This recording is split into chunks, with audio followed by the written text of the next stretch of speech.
Chers abonnés, téléspectateurs de notre chaîne Micro-Missionnaire, bien le bonjour et la bonne arrivée pour cette nouvelle émission.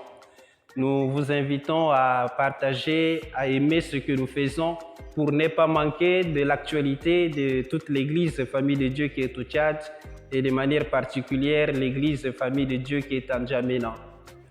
Alors dans cette émission, nous allons vous présenter un bref compte-rendu de la session de relance de l'année pastorale 2024-2025 qu'a organisé Monseigneur Edmond Jitangar à l'intention de tous ses collaborateurs, prêtres, exerçant dans l'archidiocèse.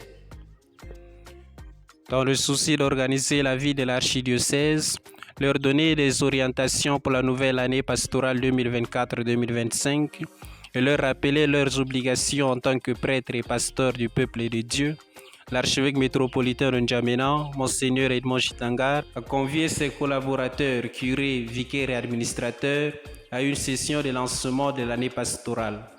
Il a tout d'abord rappelé la triple charge du prêtre, celle d'enseigner, de sanctifier et de gouverner, qui se caractérise par l'annonce de l'Évangile, la célébration des sacrements et l'organisation de la vie du peuple de Dieu. Pour lui, il s'avère nécessaire de s'appesantir sur la charge de gouverner, qui est la plus contraignante et qui pose des problèmes dans leur exercice dans les paroisses. Pour Monseigneur Edmond, gouverner, c'est administrer, organiser la vie et le bon fonctionnement des groupes, tout en favorisant l'épanouissement de leurs membres.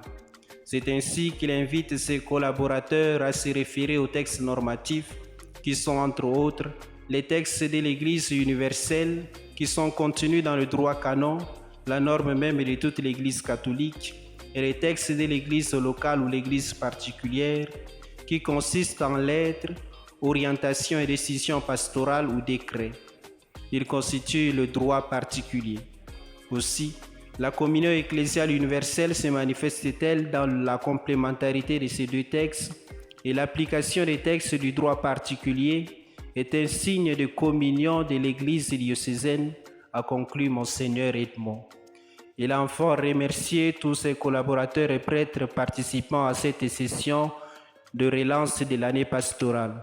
Ensuite, il a convié tous ses prêtres à une confiance mutuelle, à l'unité et à la communion entre eux.